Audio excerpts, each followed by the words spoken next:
नमस्कार मित्रों, न्यूज रानापुर पर आप सभी का स्वागत है। मित्रों, आज हम आप सबको मिलवाने जा रहे हैं एक ऐसी शख्सियत से जिसने अपनी उत्कृष्ट साहित्य साधना के दम पर रानापुर नगर का नाम राष्ट्रीय ही नहीं बल्कि अंतर्राष्ट्रीय स्तर पर रोशन किया है। जी हाँ, रीमा महेंद्र सिंह ठाकुर ने अपनी साहित्यिक उपलब्धियों के दम पर नगर का नाम गौरवान्वित किया है। उनकी उपलब्धियों की फहरिस्त में कई अवार्ड, कई ट्रॉफियां, कई प्रमाण पत्र, कई सम्मान शामिल हैं। ताजा तरीन उन्हें हिंदी गौरव का अलंकरण मिला है। साथ ही कई पुस्तकों का वे सृजन कर चुकी हैं। कई पुस्तकों का वे संपादन कर रही हैं।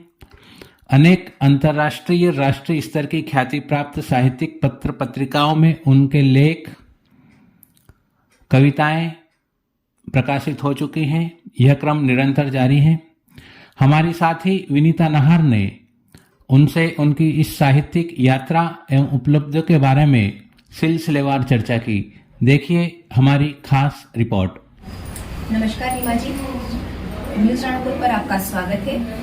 और मैं आपको आपकी जो साहित्यिक उपलब्धियां हैं राष्ट्रीय और अंतर्राष्ट्रीय स्तर पर, उसके लिए मैं आपको बहुत बहुत बधाई देती हूँ। जी धन्यवाद। न्यूज रानापुर की पूरी टीम आपको हार्दिक अभिनंदन करती है हमारे इस मंच पर।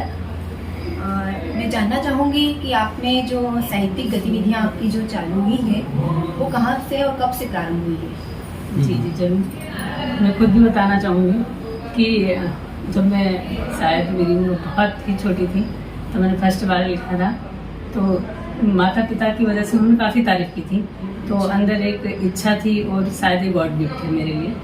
मैं बता नहीं सकती मेरे अंदर कब ये भावना जागी, लेकिन जहाँ तक मुझे याद है बहुत ही कम एज में मेरी लिखने की साहित्य के प्रति और हिंदी के प्रति लगाव बहुत ज़्यादा। हालांकि मेरा सब्जेक्ट कॉमर्स से था, लेकिन मेरा रुझान इसमें था।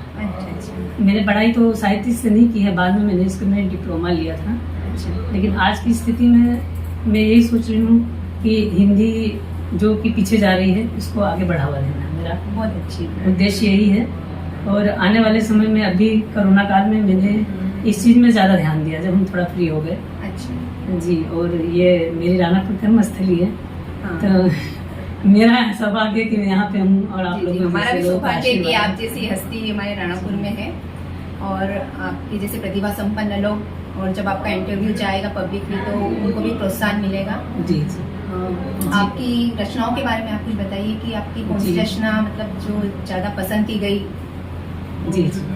वैसे तो काफ़ी रचनाएं मेरी मुक्त लिखी गई हैं। मैंने जानकारी होने के बावजूद मुझे मुक्त लिखना पसंद है। अच्छा। और मेरी ऐसी खुद की सोच है कि अगर मैं कुछ लिख रही हूँ तो उसमें भाव प्रधान होना चाहिए। अच्छा।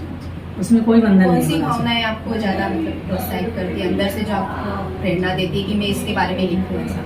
जी, मेरा उद्देश्य बस इतना होता है कि लोग बस उसको समझ सकें। कभी कोई नई चीज होती है या दुर्घटनाएं घटती है, उन पे मेरे पास शब्द अपने आप उपलब्ध जो हो भी जाते हैं। करंट इवेंट्स होते हैं उनसे जी, भी आप जी, लिख बिल्कुल। लेती हैं? जी, और मैं अधिकतर लघु कथाएं और रुझान मेरा उपन्यास और अपने बहुत सारे वेब सीरीज वगैरह भी लिखी है मैंने। अच्छा अच्छा। तो उसमें मुझे काफ़ी सम्मान भी मिला है और अवार्ड वगैरह भी मिले हैं। लेकिन ठीक है, जब कविताओं में तो समंदर है, उसको हम समझ नहीं सकते हैं। तो आपके रूटीन भी पब्लिकेशंस होते हैं जैसे, या कोई मैगजीन वगैरह ऐसा? जी जी, मैं बताना चाहूँगी, मैं एक नागपुर से एक पब्लिकेशन की मैं खुद संपादक हूँ और उत्तराखंड के एक पब्लिकेशन की संपादक हूँ। और कई पेपरों में मैं छोटे मोटे साहित्य संपादक या कुछ नई पुरानी पोस्टों पे हूँ। और खुलासा में भी सहयोग संपादक हूँ जो कि भोपाल से निकलता है। तो इसी में मैं अंदर रहना ज़्यादा पसंद करती हूँ। बाहरी एक जो आवरण के अंदर कार्य करते हैं उस पर ज़्यादा मेरा फोकस रहता है।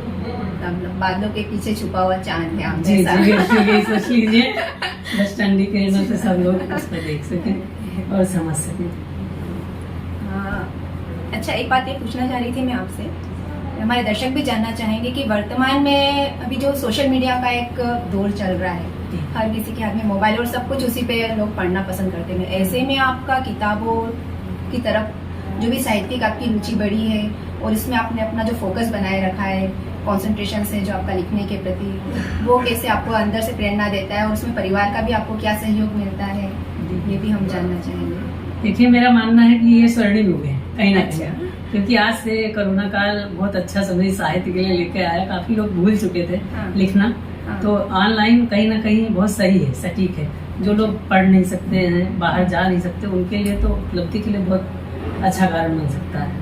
और हम लोग इसमें ज़्यादा इसलिए फोकस कर रहे हैं क्योंकि ये घर घर बहुत आसानी से पहुंच सकता है, तो ये उद्देश्य हम लोगों का है। और इससे अभी इतना तो सरकार भी नहीं कर पाई जितना कि साहित्यिक दुनिया में ऑफलाइन ने किया, और सभी की प्रेरणा, और लगभग अपने यही नहीं विदेशों में लोग हिंदी को महत्व दे रहे हैं ट्रांसलेट कर, तो उनका भी रुझान हम लोगों से बढ़ा है। और हमारे कई मंचों पे मतलब हम लोग जो हैं इंडिया से, वो बाहर वालों से काफ़ी परिचित हो गए हैं। और एक बात और है कि जैसे राणापुर में आपके क्या प्रयास रहेंगे साहित्यिक गतिविधियों को बढ़ाने के लिए?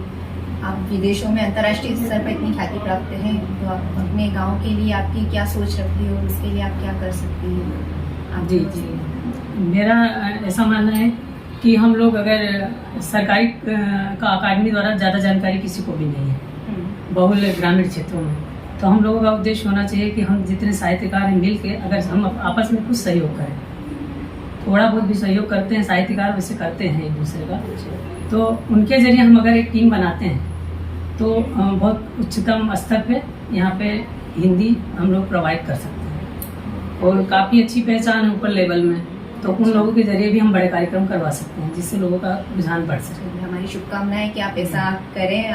जी बिल्कुल, मेरा तो प्रयास यही है हाँ। कि मैं ऐसा कर सकूं कुछ, और मेरा सौभाग्य होगा इस। जी, आप ये बताइए कि आपकी साहित्यिक इतनी आपने उपलब्धि हासिल की है, तो उसके पीछे आपके परिवार का क्या योगदान रहा उसमें?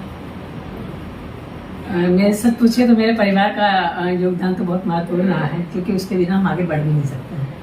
और कहीं न कहीं शुरुआत में मुझे थोड़ा डर था, क्योंकि मैं ऐसी फैमिली से हूँ, बिलोंग करती हूँ कि मेरा जो पियर पक्ष है वो भी शायद राजवंशी खानदान है, यहाँ का भी थोड़ा सी फैमिली क्षत्रिय है, तो आप लोग समझ सकते हैं कि हम लोग आगे बढ़ने में थोड़ा सा हिचकिचाहट होती है। संस्कार हमें बांधता है, इंसान नहीं बांधते हैं, तो हमको उन पे भी चलना होता है और मर्यादा का भी ध्यान रखना होता है। तो कुछ दिन तो मैंने इन बातों को किसी को बताया नहीं, और धीरे धीरे जब उपलब्धियां बढ़ती गई तो परिवार को भी मुझ पर गर्व हुआ और उन्हें बड़ा सपोर्ट। कैसे टाइम मैनेज करती हैं आप, घर परिवार और साहित्य में लिखना?